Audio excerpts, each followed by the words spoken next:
When you ask people what is the greatest band to ever exist, you will get a mix of different answers. You could have people saying bands like Nirvana, Coldplay, Radiohead, or Weezer. You could also have people giving very basic vanilla answers like the Beatles. Yeah, sure, bud.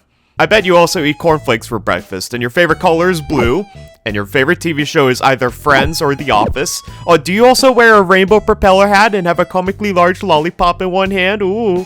Regardless of what your favorite band is, each one has their own gimmick attached to them. You know what I'm talking about. I'm talking about the type of bands that incorporate a persona behind their music. Whether it's wearing Halloween masks and banging trash cans, or putting on so much makeup that your skin would burn away, or performing on stage completely naked, or wearing a maid dress on stage, or performing in your fursuit, or being British, or being bald, or being British, or being bald, or being British. Lots of bands do stuff like this in order to stick out from others who are making music under the same genre as them. Go figure.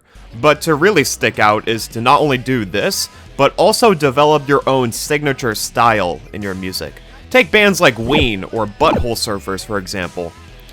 Classy band names, I know. They always create a mixed bag with their music, to the point where 1 minute you can be listening to a song about the end of the world and how the human mind cannot comprehend the horrors of mankind, and then the next minute you'll be listening to a song about brushing your teeth. Butthole Surfers, they have this one song that starts off, they just go like, I'm flying, and then after that they go like, and then Ween, alright, you know Ween, they got the Ocean Man, but they also have this other song that goes like, I'm waving my dick in the wind. By the way, Ween did a song about tying your shoes for a SpongeBob episode, I'm not even joking. These are just two prevalent examples of what I'm talking about though. It's not actually what the main topic of this video is going to be about. Trust me, there are many other YouTubers who have covered bands like Ween before, but there aren't that many that have talked about Don Broco.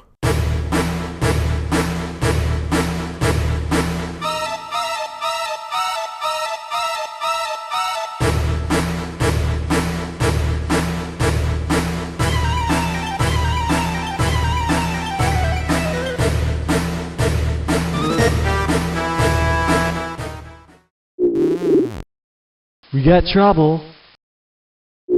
Alright, now I imagine you are asking many questions right now, like, what the hell is a butthole surfer? But that's not a relevant question to our discussion, so keep that to yourself. The next question you are asking is, who is Don Broco? And to answer that question, we gotta take a trip to a place called Bedford, England. It's 2008. Rob Damiani, Matt Donnelly, and Simon Delaney would form a gig together in secondary school that would eventually form into a band after university. During all of this, they would bring one of their friends, Luke Rayner, on as their bassist. The band would experiment with different names like Club Sex or Don Loco. They eventually settled on the name Don Broco after guitarist Simon Delaney would break his wrist in a football accident. Yeah, their band name is a pun off of their previous band name, I'm not even joking. Don Broco would then go through what I consider to be the Peach Fuzz era, the period in which bands starting out would experiment with what exactly they want to be doing as a gig, and what they want to be known for. It was clear from the get-go that Don Broco wanted to be a rock band. Over the years, they would have many descriptions as to what their sound would eventually become. Things like alternative rock, pop rock, and nu metal would be thrown around to describe their music. But in 2008, I believe a lot of what they released fell under the subgenre of post-hardcore. If you know nothing about rock music, then it probably sounds like I'm speaking a different language right now. That same year, Don Broco would release their debut EP, Living the Dream. Finding any information about this EP was difficult. Luckily, the songs are preserved on sites like SoundCloud, or they were re-uploaded on YouTube. These early songs aren't on any streaming services like Spotify, so thankfully fans who bought CDs of this EP were able to re-upload them for preservation's sake. I actually really love this EP and the old logo they had. It just screams, I am a rock band from the late 2000s! Again, this was before Don Broco had a consistent sound to their music, so their logo was just like a Kidz Bop cover. I love it. Their hardcore era was by no means a bad one. It has a lot of quality to it. Most of what I was able to gather information-wise about this EP was possible thanks to the Wayback Machine.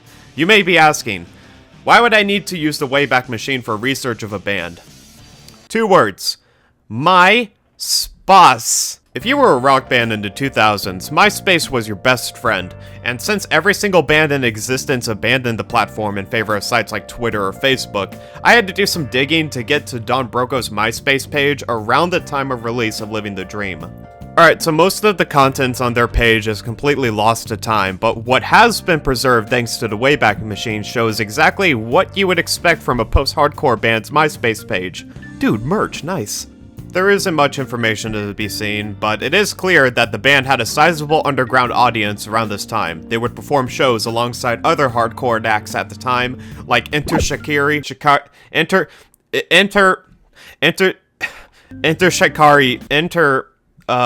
on a second. They would perform shows alongside other hardcore acts at the time, like Enter Shikari or Proceed. I'm not even joking. I can't find any information about Proceed, apart from a tour poster. I'm fully convinced this band does not exist. Don Broco would release their second EP, Thug Workout, the same year as Living the Dream. The most significant part about this EP, and why it's worth bringing up right now, is that it was the beginning of what would become a staple of Don Broco. I'm of course talking about the music videos.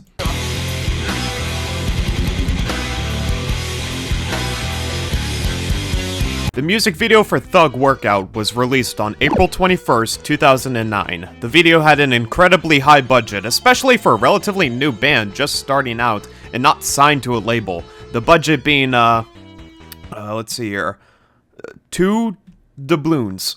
The band is very much aware of the homemade style they went for this video, and I think it's incredibly charming and honestly sets a standard for what the future Don Broco videos would entail. They obviously weren't looking to take themselves seriously, like the video starts with Rob kicking a random person down while on a Razor scooter. Most of the video takes place in a playground, the editing is incredibly linear and screams, "This is my first time using Windows Movie Maker." There's dancing. I didn't say good dancing. We got Rob singing about sexy girls while pointing at 2 grandmas. What did he mean by this? Granny creams, hot butter ice cream. This music video is a pretty good introduction to what Don Broco would become, a band that makes heavy music while also not taking themselves seriously in the slightest. The song has iconic lyrics like, "Sexy girls come up to me, and they always come if you know what I mean." True poetry if you ask me. They set an expectation for what their future videos would be by making their debut music video as low quality as possible. There's something about that which I really appreciate. It's just friends having fun. Now, with the release of Thug Workout and Living the Dream, Don Broco would have a decent set list under their name for their first year as a band. As far as I know, CDs of these EPs were sold around the time of release. CDs nuts. So I tried to see if anybody that still had them were offering them on eBay. This was already a shot in the dark trying to find a physical copy of an obscure band's first release that only had underground success 16 years ago. Alright, well, welcome to the wonderful world of eBay. Today we looked up Don Broco and we're gonna see if we can find Living the Dream or Thug Workouts being sold on here. We got a limited new Don Broco English alternative music rock group retro t-shirt. $17.99 to $23.99. Look at that logo, that looks great. I would wear that to my funeral. Okay, we got Don Broco, Thug Workout. See if we can find anything relating to that. Obviously, we found nothing. You know what? This is just as good. Alright, let's see. Do we got anything on Wish for Don Broco? Let's see. Oh yeah, I remember when they made this album. This was pretty good, iconic. Honestly, I feel like that most people don't really recognize this album a lot, but once we get to it in this video, you will definitely understand why this deserved the rating of, Global IT Services Incorporated.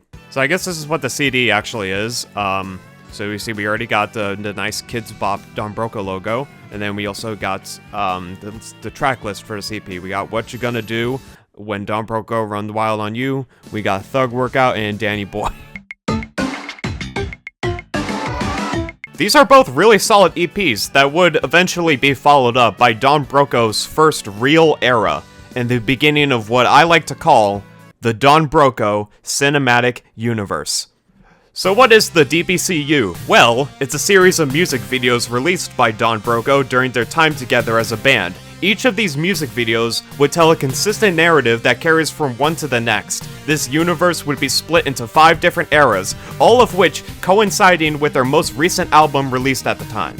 And the best way I can talk about this is by going in chronological order, and it would start with the release of the band's first single for their upcoming debut mini-album, Big Fat Smile. I've been thinking up a big fat smile, beaming so wide-eyed, watching the night roll by, and I said, aye! In mid-2010, Don Broco would release Dream Boy, the lead single off Big Fat Smile. This song, along with 3 others, had a music video accompanying them. The main music videos we are going to be talking about are the first 2, starting with Dream Boy. Alright, see, we open with 2 characters, Tumblr Girl and the main antagonist of the Big Fat Smile era, Scott the Woz.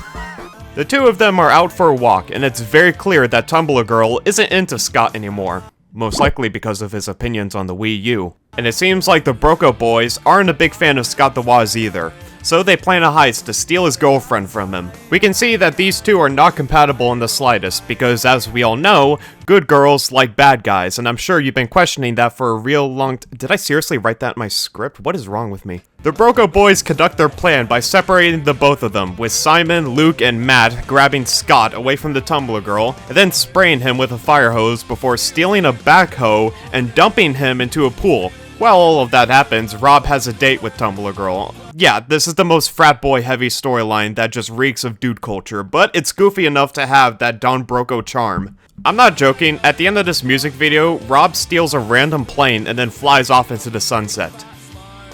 I don't think Rob knows how to fly a plane.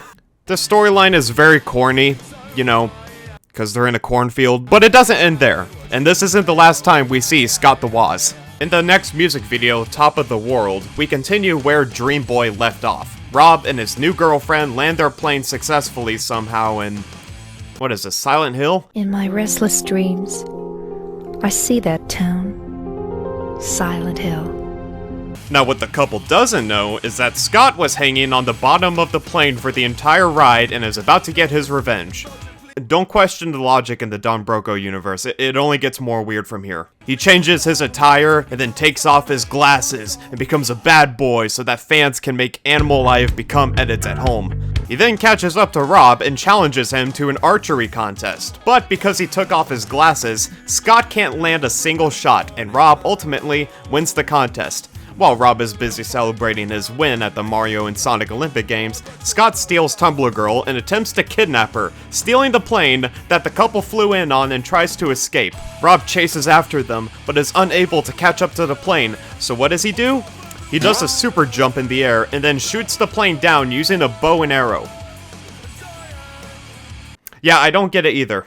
The plane explodes in a massive fireball, and it leaves Tumblr Girl seriously injured. Rob attempts to save both of them, but when he gets to Scott the Woz, he finds out that he killed them, with the last shot of the music video being his rigor mortis. This doesn't happen until at least 4 hours after death, so I'm just going to assume that Rob left these 2 in the burning destruction for hours after shooting it down. So, Rob currently has a kill count of 1 in the DBCU. Yes, this number increases in the future. For the band's first mini-album, this was a decent introduction to Don Broco and the songs and videos that they would end up making. Big Fat Smile had 2 other music videos, both of them releasing in 2011. One of them was lost media until about a year ago when a fan re-uploaded it, and the other is still considered lost.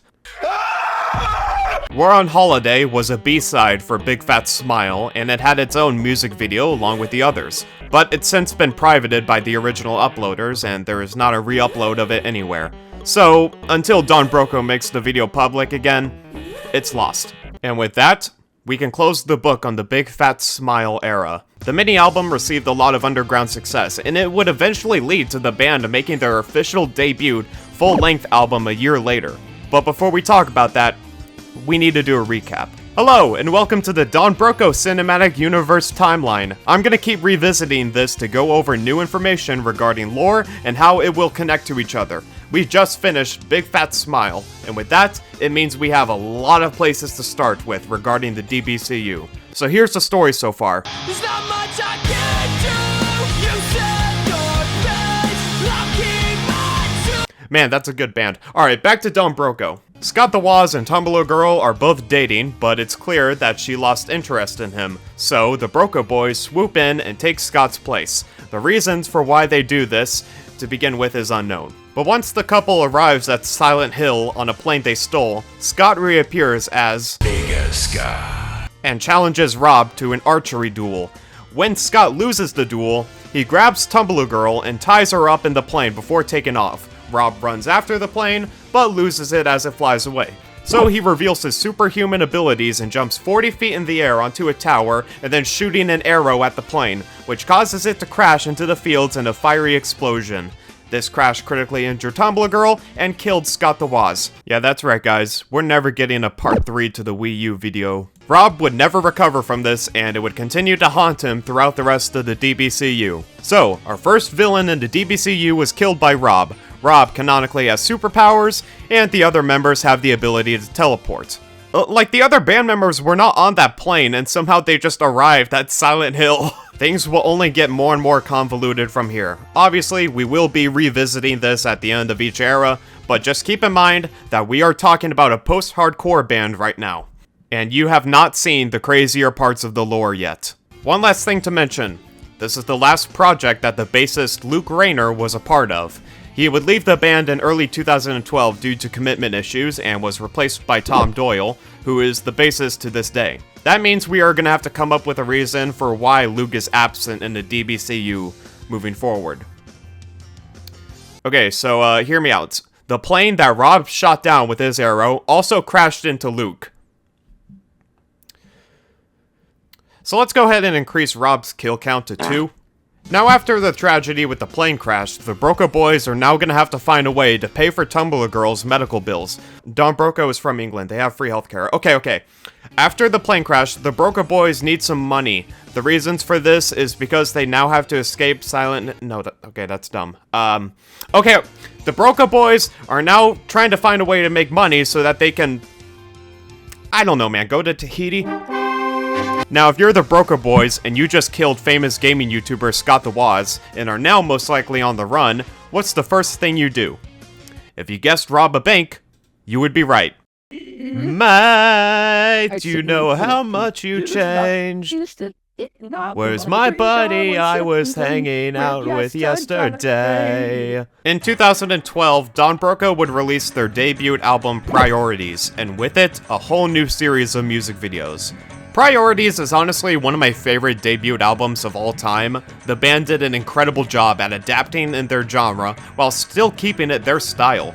Not many bands are able to do that. This era would be the start of Don Broco's step into the semi-mainstream scene when it comes to the alternative rock genre. What I mean by this is that the chances of Hot Topic selling shirts of them just went up.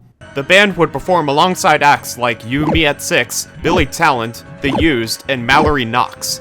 They started to perform at major festivals in the latter half of 2013 as well. But we're not here to talk about how great of an album Priorities is. Well, we are, but we're also going to talk about the music videos.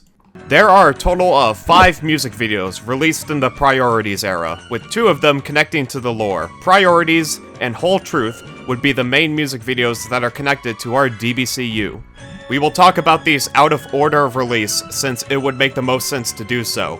The music video for Whole Truth, which was released February 23rd, 2013, starts with the Broco boys and their first attempt at making money. They start a moving business under the name Don Broco Removals. I promise that's not a shell company name for a greater scheme later on.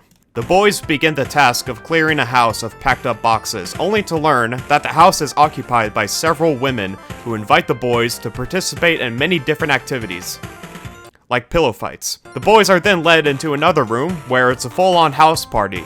But in actuality, none of this is happening, and what really happened is that the Broco boys found a karaoke machine in their packaging and just got distracted from their job. They get caught by their client who wanted to check up on them. I promise all of this is important to the lore, okay? Just hear me out. Walt, please, just hear me out. The second music video, or the first actually, since we're going out of order, Priorities, was released April 2nd, 2012. We start with the Broco boys planning what is revealed to be a heist. Alongside our main cast of Rob, Cy, Matt, and Tom, we also have a new character named The Mate. Along with him, we have the mate's girlfriend, who we're gonna call Tumblr Girl for simplicity. Wait. The Broco boys are unhappy with the mate, considering he is too distracted with texting his girlfriend instead of focusing on the plan. They get upset at him for inviting her to their hideout because it risks their entire operation by letting a stranger in. The mate ends up becoming a lot more trouble than he's worth, so instead of him being a part of the actual heist, he is put in charge of lookout while the Broco boys conduct their robbery. This would be a good plan, as the Broco boys carry out their crime. However, Tumblr Girl is revealed to be an undercover cop who got close to the mate in order to get close to the Broco boys and stop their operation. She pulls the mate from the car and arrests him on the spot. While doing this, she calls in for backup to go after the Broco boys. The heist starts to go south, as the boys are now having to flee from reinforcements. Becoming aware of what just happened, they manage to escape, just barely. But now, they are on the run. We never see the mate again, by the way. We're gonna increase the kill count to 3. Welcome back to the Don Broco Cinematic Universe timeline. Last time, we went over the Big Fat Smile era of 2010 to 2011, during which Scott the Woz would kidnap Tumblr Girl and then die in a fire. Right now, Rob's kill count is at 3, although this is subject to change. Luke is dead, and Tom took his place after the tragic plane crash that was caused by Rob's magic arrow. I really hope you are not high watching this video, because this must be hell for you.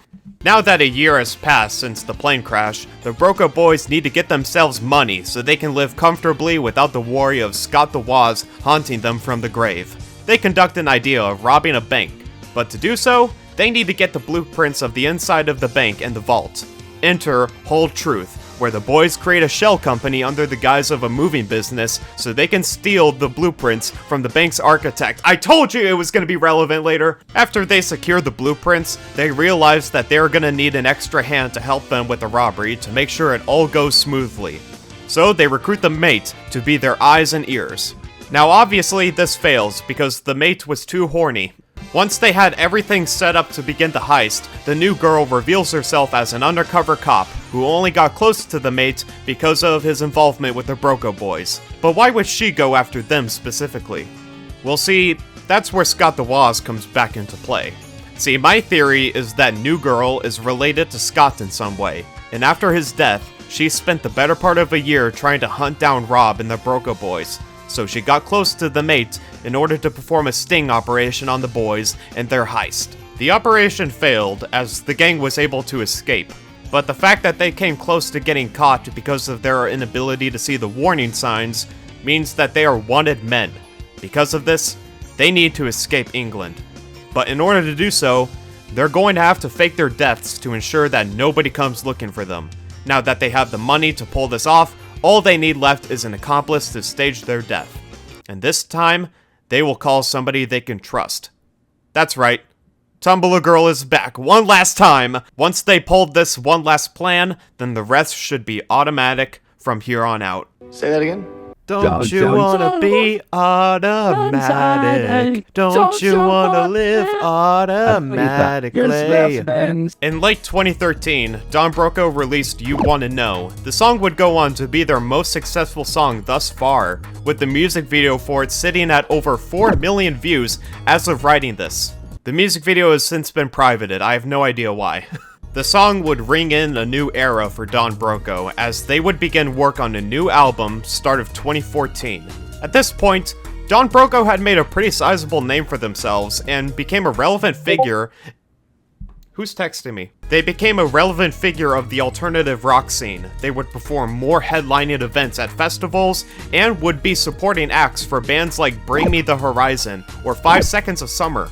Don Broco's sophomore album, Automatic, would release August 7th, 2015. The album would have 6 new music videos attached to them, 3 of which would be relevant to our DBCU. These music videos being Money, Power, Fame, Automatic, and Super Love. Once again, we will be talking about these out of release order and instead in order of the lore. Starting with Money, Power, Fame, the Broco boys are fresh out of their heist. They escaped with an unspecified amount of money, and now they need to cover their tracks. So they call Tumblr Girl to do one last favor for them. She rigs the escape car with explosives and blows it up. Do I actually believe this is the same actress from the Big Fat Smile music videos? No. But I wanted to find an excuse to bring this character back into the lore. Money, Power, Fame was the first video released in the Automatic era. It would then be followed up by Automatic and Super Love. Both of these music videos show the lavish lifestyle that the Broco boys are now living, having escaped England, living by the beach, eating fancy dinners with rich people. They came a long way from killing famous gaming YouTuber Scott the Woz. Now as for where the Broco boys escaped to, we will be talking about it in the next section. I'm grouping both of these music videos into the same discussion because the Automatic era is sort of an intermission to the DBCU before we go to the point of no return.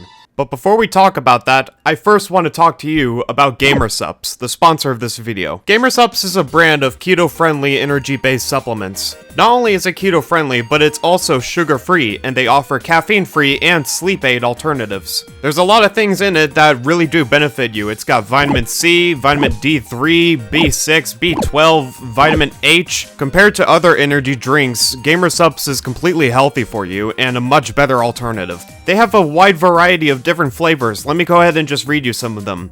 We got Doggy Style, we got Acid Rain, we got Blowhole Blast, Schlatt Milk, Happy Juice, Chug Juice, Grandma's Ashes, Bioberry, Goof Juice, Copium, Raw Meat, and my personal favorite, Anime Girl Thighs. And if you use my promo code SLIMEBOY, or go to gamersupps.gg/SLIMEBOY, not only can you get a discount on your next purchases, but you can also try out some flavor samples completely free.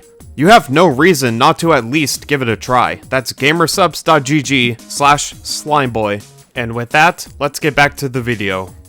If the Automatic era is an interlude, then the next era is in Act 3. So before we do enter the depths of the Don Broco cinematic universe, we need to wear some protection, because this lore is going to fuck you. Come out to LA, come out to LA, write a few songs, maybe you can stay in Hollywood, stay in Hollywood, stay in Hollywood.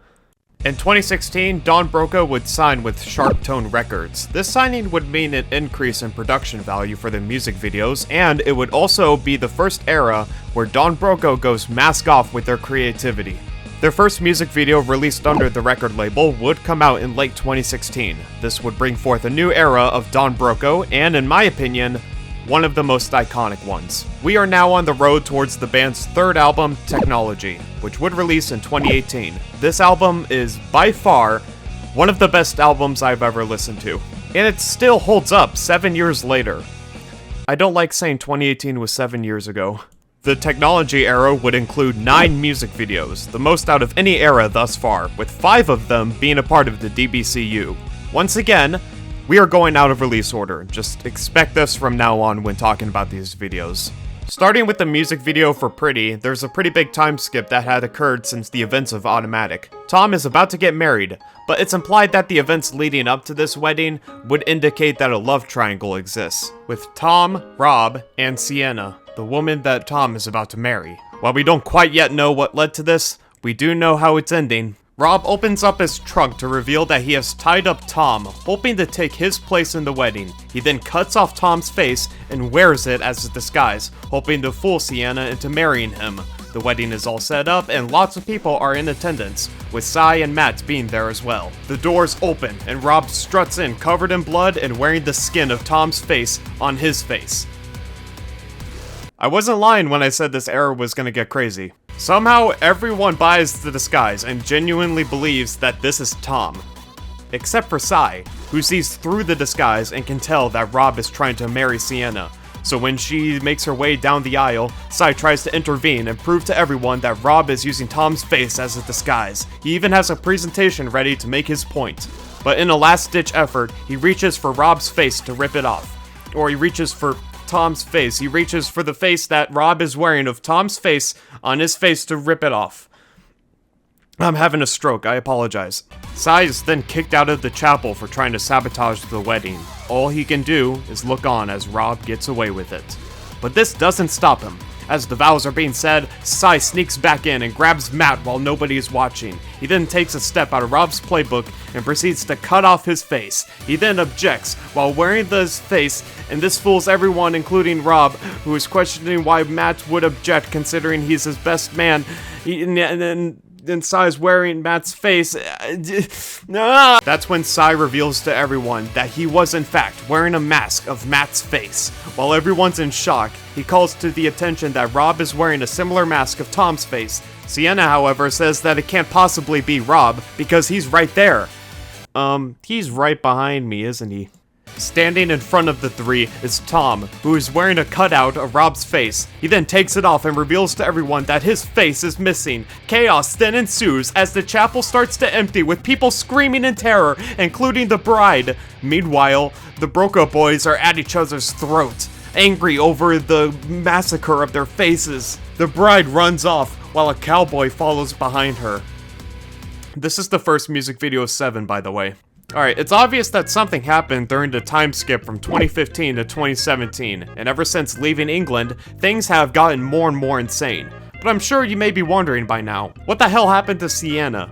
And who is this cowboy? This is all going to be answered in our next music video, Everybody. The video starts with Sienna still running, but instead, she is running away from our new antagonist for this era, the cowboy. The chase lingers on before we cut to the cowboy's basement, where he has Sienna tied up and corrupts her by doing a dance. It's only a matter of time before this dance is in Fortnite. Give it a few years. While this happens, 2 detectives arrive at the cowboy's house, who are searching for Sienna, who went missing shortly after the wedding disaster. When the cowboy opens the door, he invites the 2 detectives inside and leads them into his home. As they follow behind him, the male detective looks into one of the rooms, only to find the Broco boys all in cowboy gear and roasting beans over an open campfire. Listen, I promise you, this will all make sense later. The cowboy then invites the detectives to sit on the couch, as he brings out a newly corrupted Sienna to perform the same dance for the detectives, hoping to corrupt them as well. The male detective immediately recognizes Sienna, so he stands up and pulls out the picture he has of her to compare. Sienna is completely empty mentally. All she can do is smile, as she is now a victim of the cowboy's manipulation. By the time the male detective realizes what is happening, he is shot in the head by his partner, who is successfully corrupted by the cowboy. The 3 then dance while the male detective bleeds out on the ground, and then we cut to his funeral where everyone, including the Broco boys, are present. But then everyone pulls out their cowboy hats and does the exact same dance as well, only for the detective to come back to life, now corrupted, and doing the same dance. You guys remember when the Don Broco cinematic universe started out with a bank robbery? This video would be the introduction to one of the most iconic villains in the DBCU. The cowboy became a mascot of sorts for Don Broco in 2018. He would appear in videos and even in concerts and live events. The 3rd music video in the technology era, Come Out to LA, would be one of their biggest songs in this era. It starts with Rob and the Broco boys at a normal music shoot for their song Stay Ignorant. But then out of nowhere, Rob gets hit by a production van and fucking dies. Delivery for Mr. Don Broco. Good! Is he dead? He's dead! Like, he's dead. That's it. Video's over. The director and video crew start to have a freak out, and meanwhile, the rest of the Broco boys are pretty unfazed by Rob's death, with Matt suggesting he becomes the new lead singer. Can I be the new lead singer? Yeah? The director is distraught, realizing that his career might be over. That is until a mysterious blonde-haired individual with an ugly tie starts to make a proposition with him, saying, "There's a way to fix this. I have friends in LA." Alright, Los Angeles, California. This mystery stranger, who we're gonna call Lucy, no reason why, brings the corpse of Rob Damiani to an undisclosed location where he is completely rebuilt, Frankenstein style. While this is happening, the Broco boys are celebrating the death of Rob and the beginning of a new chapter for the band. It's very clear that this group grew more and more spiteful towards Rob, especially after the wedding fiasco, and having to get their faces reattached as well. So a new gig happens, with Matt taking Rob's place as the singer. However, during this gig, Lucy brings in a hooded figure to show the Broco boys, this figure being none other than Rob, now brought back to life as a cyborg. The Broco boys are understandably horrified by him, and it only creates more danger and distance between the four, as this ruthless killer is now a part of their group. However, Lucy is determined to make this work, and make Cyborg Rob into his crowning achievement. Things would go south, however, when the band is scheduled to perform on everybody's favorite music show, hosted by the Cowboy. During this show, Rob's skin would start to melt from the heat of the stage lights, so much so that he would begin to malfunction and fall apart. While this happens, Lucy urges the director to keep the show rolling despite the disaster. Tom and Matt are both ecstatic over the death of Rob, while Cy is horrified by what he has seen. After Rob melts completely, the gang bury his pink goop in a hole at the border of Los Angeles. Welcome back to the Don Broco Cinematic Universe timeline. Now, I know what you may be thinking. What the hell did I just watch? How did we get from Thug Workout to this? And you have every right to be confused. That just means the Don Broco magic is working. Now, we have a lot of new stuff that we need to add to this. For example, we now know that the Broco boys escaped England in 2014 and lived a lavish life of wealth and fame in what we presume is LA from 2015 to 2017.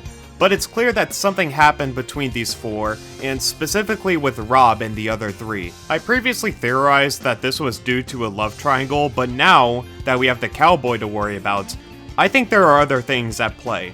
I now believe that the Cowboy found his way into the group early on in their stay in LA, and from there, he would begin corrupting them, starting with Rob.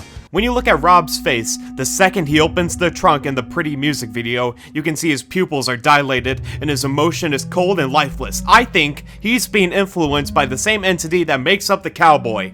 I obviously don't have much to back this claim up, but it would make a lot more sense, especially considering Rob has changed drastically from his character in previous eras. This clearly isn't the same Rob from England. Something happened in LA, and the Cowboy plays a big part in it.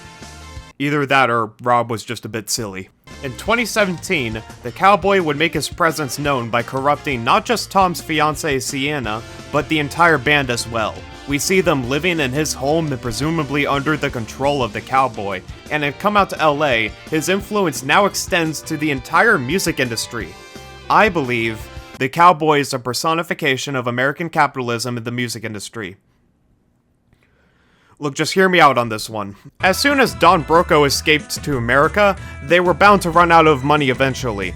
The money they stole from the bank would only last them so long, and the automatic era would show that they made no effort to spend it wisely, meaning they would have to find a way to make money again. This would lead into an argument between Tom and Rob, and I believe this is when the Cowboy plants himself into this group. After the wedding fiasco, the Cowboy would become an important figure in the group and would become prominent in the DBCU and the music industry in this world. Come Out to LA is very clearly meant to be a satire and social commentary on the music industry and how they treat artists after death. Whether you are alive or dead, the capitalist music industry will milk you for all you are worth. Tupac, Juice WRLD, Michael Jackson, and Lil Peep all have one thing in common, and that's that they were all musicians who were exploited by their respective labels for all they were worth in terms of posthumous releases. Come, let's watch the rain as it's falling down. Okay, so there was a brief stint in 2018 where I was an active fan of Lil Peep. I don't listen to him much anymore, mostly just because of the fact that every single new release that comes out now just feels more and more corporate. I understand their posthumous releases, a lot of them were made before his actual death in late 2017, but also, at the same time, The intentions behind these releases are just to create more money for their labels. They're not for actual, like, preservation's sakes. They don't give a shit.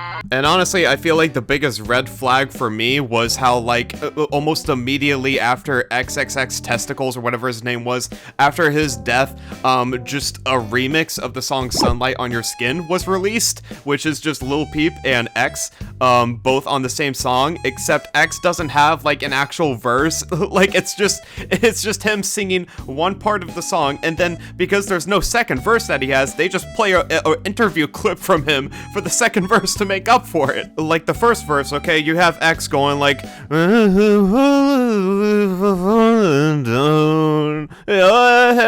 then alright, and then because there's no second verse, they just play like an interview clip from like a podcast or whatever he was on, where he was just saying like, oh man, I can't believe Lil Peep died, man, that's so sad, I wish I knew him. And I'm listening to this and I'm just like, this is the most corporate sounding song that has ever been released by anybody ever. And the best part is that this was the only version of the song you could listen to until Come Over When You're Sober Part 2 came out later that year. It's stupid. Sunlight on Your Skin with I Love McConan is like one of my favorite songs by Lil Peep. Like it's genuinely perfect as is. The fact that like the final version of the song that was released was one where a collaboration that literally nobody asked for was thrown in last minute, and then that's the version that ends up getting like 1.4 billion streams on Spotify, while the OG version has not even 30 million. I'm sorry, but like this song only exists to capitalize off X's death as well as Lil Peep's. Like there's no other reason for this version of the song to exist. Quick, XX Tortellini died. Quick, while everybody's sad, let's release this version of Sunlight on Your Skin that we just had in our backlog for like the past year. What was I talking about? Right, Don Broco. The music video does a good job at commenting on the unethical side of the industry while still having the Don Broco style attached to it. Lucy, who I mentioned earlier, I believe, is meant to be a personification of the devil. The director made a deal with the devil to bring Rob back to life so they could continue to have him make as much music as possible and rake in much more money for their label. But just like with real-life posthumous releases, they don't last forever, and by the end of the video, Rob would die once again. So yeah, 4 eras in, and Rob is canonically dead. His kill count is still 3. Don't worry, that still goes up later on. We still have 2 other music videos from the technology era to talk about, but before I talk about them, please remember, Don Broco is a good band. Greatness is the 4th music video in this era of the DBCU, and it follows immediately where Come Out to LA left off. And by that I mean there's an 11-year time skip. The entire city of LA is in shambles, and Don Broco has been nothing but a memory. The cowboy wanders the deserted city only to show up at the grave of Rob Damiani. He pulls out a bottle labeled Something to Drink, which is the name of the 14th track on Technology. The cowboy pours the drink over the grave of Rob, and it causes him to come back to life, this time as Withered Rob. No, wait, I could do one better. This time as Punished Rob.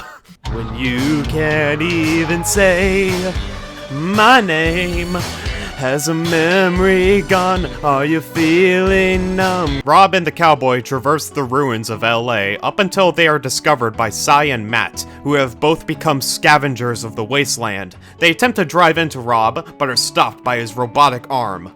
However, because of how rusty the arm is, it breaks down afterwards, and both the cowboy and Rob are captured and brought to the king being none other than Tom Doyle. We see a lot of familiar faces here. We see Sienna, Lucy. Actually, that's about it. Tom now has the opportunity to exact his revenge on Rob. He orders his minions to bring forth his claymore, while they give Rob a pocket knife so that they can fight to the death. A fight for the throne. Rob, however, uses the knife to tweak his robot arm and bring it back to function. Suddenly, the fight turns into a dance-off. Tom and Rob battle up until Tom decided he has had enough and orders for Rob to be held in place so that he can kill him once and for all. However, the cowboy frees himself of his binds and gets in harm's way in order to protect Rob, sacrificing himself in the process. Rob is distraught and screams in horror, getting flashbacks to all the meaningful moments he had with the cowboy since he was revived, such as playing catch, fishing, and getting help from him on his homework. I love this band, oh my god. The Cowboy was one of the most iconic characters for the DBCU, and with him gone, we should give him a tribute of our own to showcase just how thankful we are for him. That I'll see you again, and that I'll save you from all the things I failed to. Now I'm without you. I can't forgive the wrongs I've done you, 'cause now you're gone forever.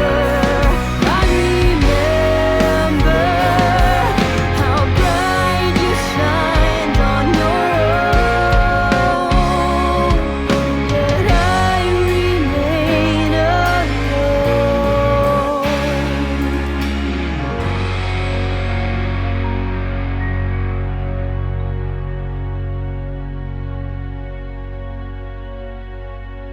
Tom is ready to strike again, with Rob seemingly accepting his fate.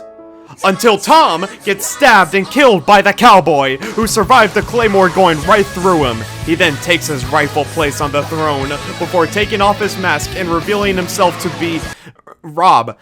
The cyborg Rob smiles as his programming now says that his mission was accomplished. What mission? He powers down, and then Rob is shot in the head by Sai, who replaces him on the throne. But then Sai takes off his mask and reveals himself to be Tom. But then Tom gets decapitated by Matt, who sits on the throne before taking off his mask to reveal that he is the Cowboy again. The Cowboy is then gunned down by Sienna, Lucy, and 2 other extras, who take off their masks to reveal that they are the Broco Boys the entire time.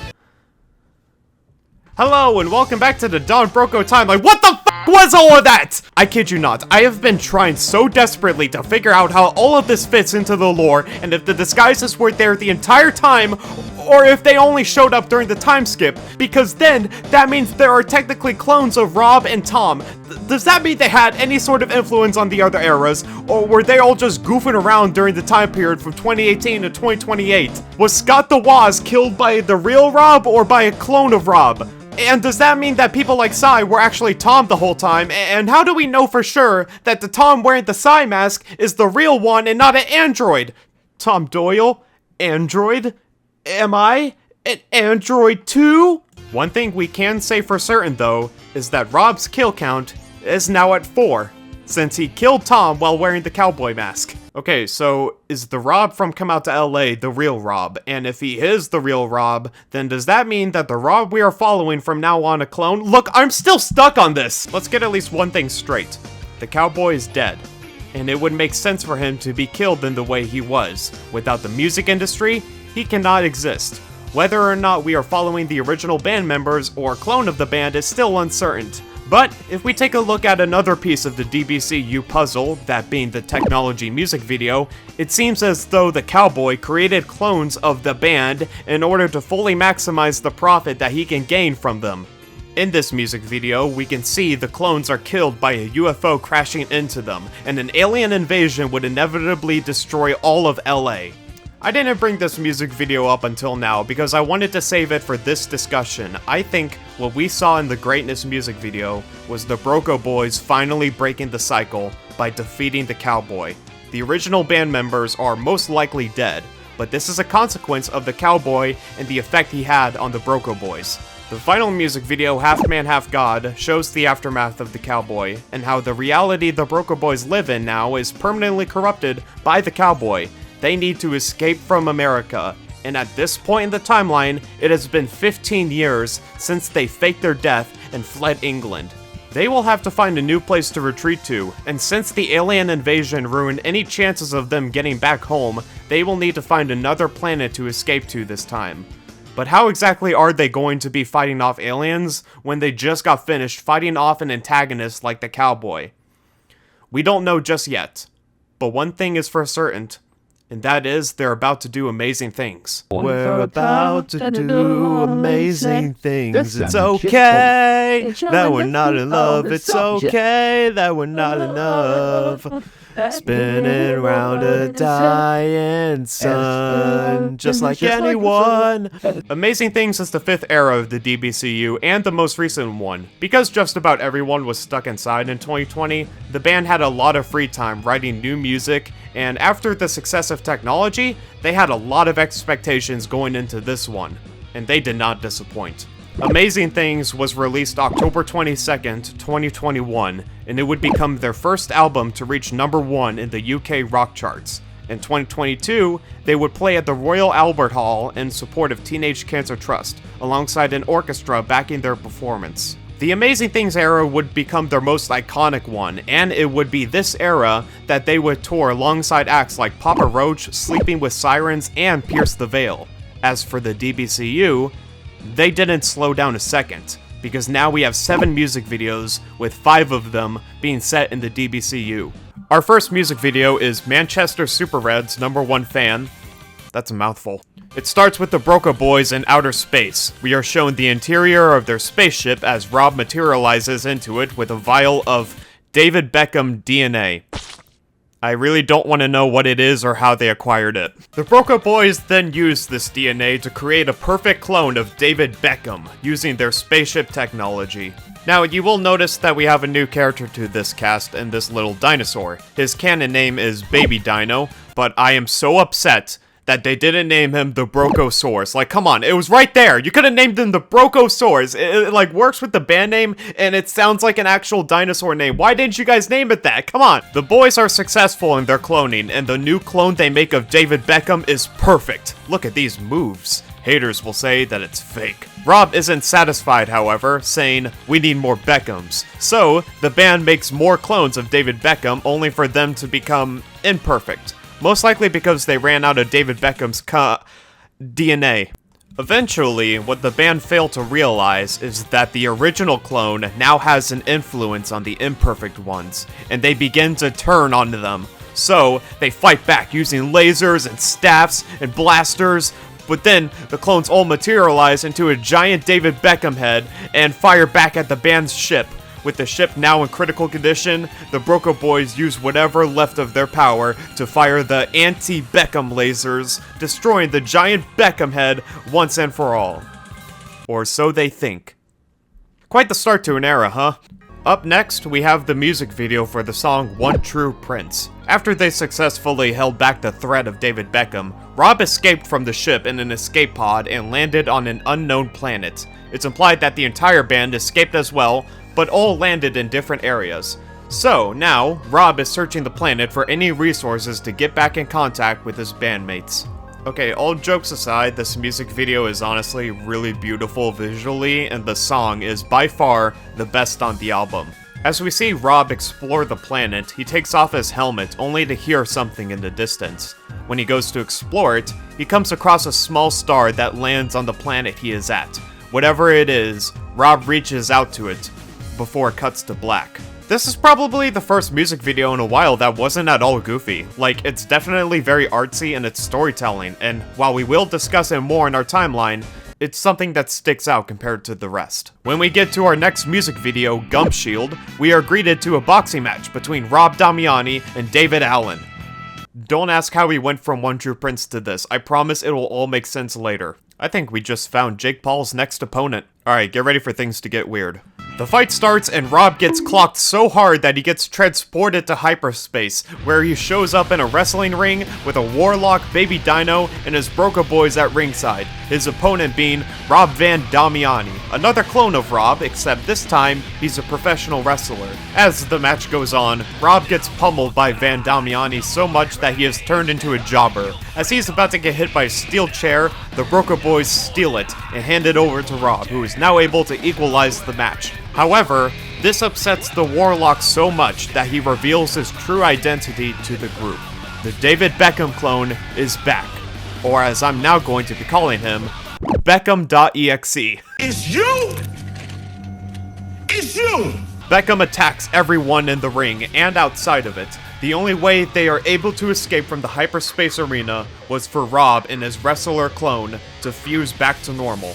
Rob then wakes up after he got knocked out by David Allen. However, his eyes turn red, now signaling his corruption by the hands of Beckham.exe.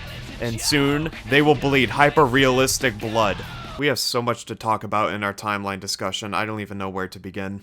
Our next music video is for the song Endorphins, and it begins with the Broco boys traversing what we presume to be another alien planet, only to get jumped by a bunch of goons that you would see in a Power Rangers show rather than a music video. Wait, this is gonna be Power Rangers, isn't it? Suddenly, the Broco boys decide it's Morphin time, and they become the Mighty Morphin Broco Rangers as they begin to fight back the aliens. This is honestly one of my favorite music videos from the Amazing Things era. We have so much choreography and cheesy effects, it's amazing. Anyways, did you guys know that the original Blue Power Rangers from the Mighty Morphin Power Rangers quit the show because he was constantly being harassed by the crew for being gay? Did you guys know that the Red Ranger from Power Rangers Wild Force killed his roommate? I didn't watch a whole lot of Power Rangers. I think I watched some of the series from the 2010s, but I did also grow up on the Power Rangers Dino Thunder PS2 game. I also had a Power Rangers training DVD. Alert! Alert! Calling all kids! Calling all kids! This is an urgent message from Power Ranger Base Camp. No way! What were we talking about? Oh yeah, Don Broco. Rob uses his previously established superpowers from the Big Fat Smile era to go super speed and take out the aliens. After they take out all the enemies, we are greeted by the mastermind behind this new reality. That being, of course, DavidBeckham.exe. This time, as Scorpion King Beckham.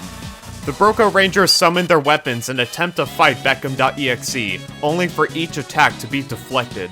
They attempt to dogpile him as well, which fails.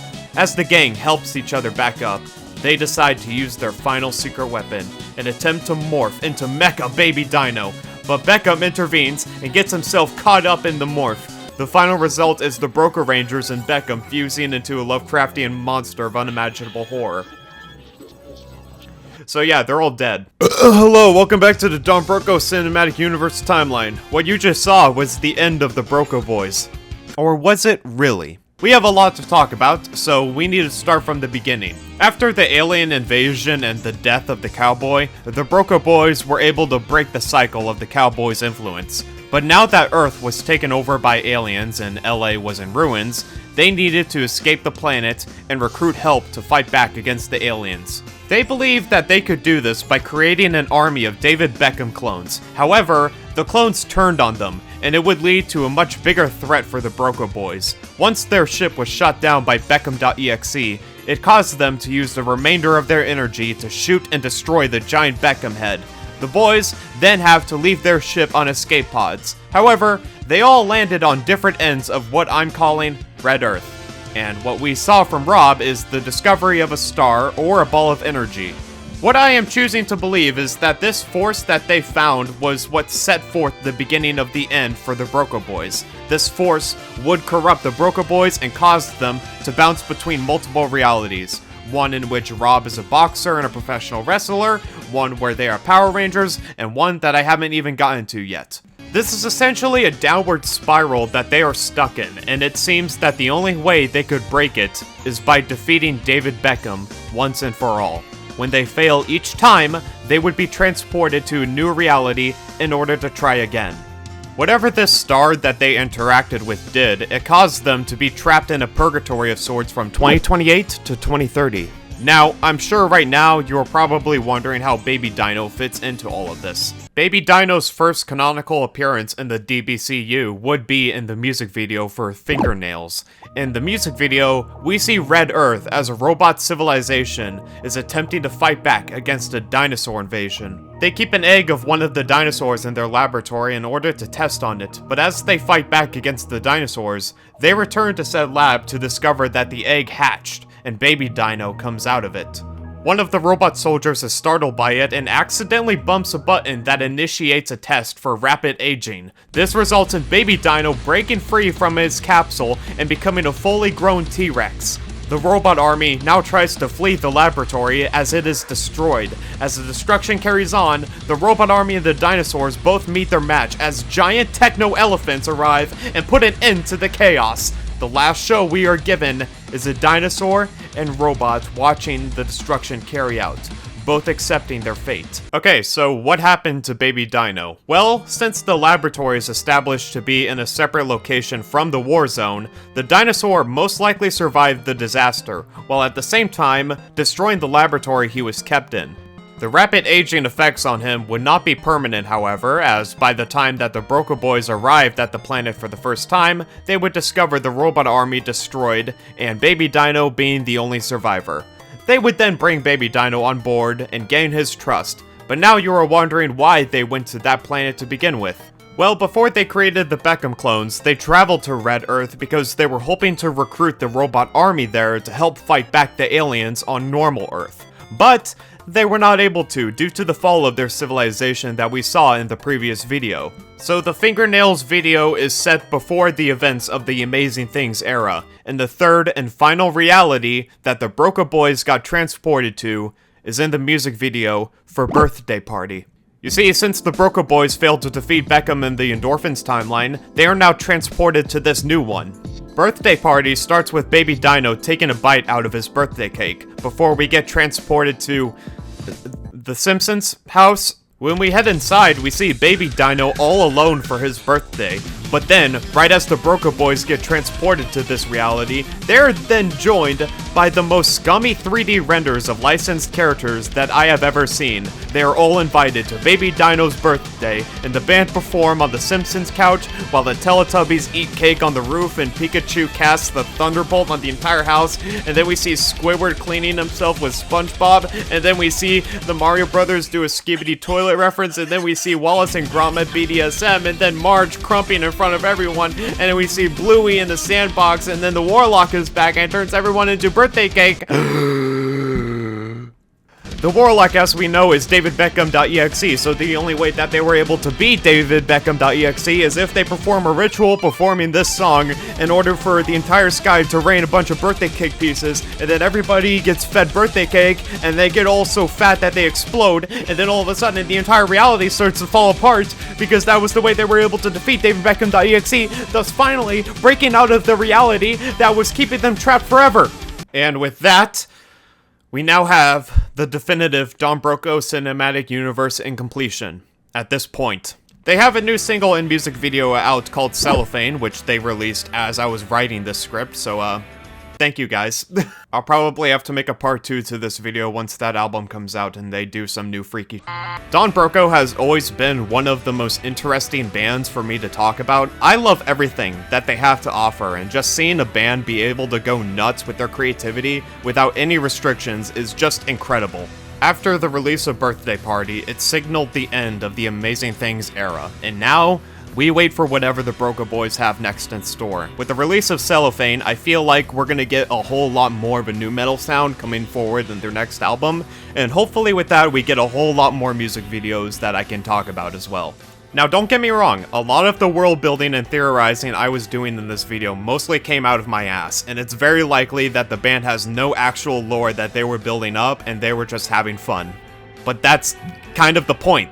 That's the fun. It's for me to just kind of make my own world based off of the stuff that they were already presenting. Listen, if you guys were able to give MatPat's theories any sort of validity despite him comparing shit in games to real-life tragedies, then I feel like I have some validity as well when it comes to my theorizing. I also understand that this is a very niche topic, and most people aren't even going to make it this far in the video.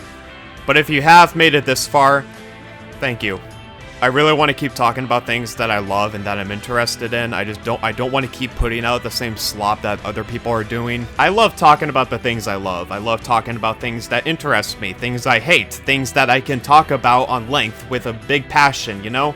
So thank you for giving me the platform to do that. And I hope with this video, you can actually go check out Don Broco and their music themselves. I obviously can't play really any of their music in this video for obvious reasons, so please go listen to them. They are incredible. So, now that we have discussed the lore and the songs and everything in between, what is the moral of the story in regards to the Don Broco cinematic universe? Do not f**k with Scott the Woz. My number must be mistaken. It's in your head. My letters, they can't describe. You are already dead. There's fantasy that infects every moment.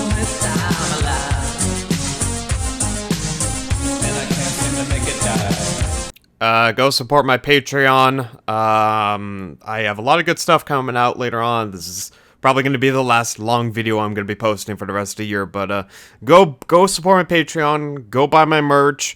Go do all the things you want to do. Okay, bye! Guess there's only one thing I can do to regain your love. Xbox.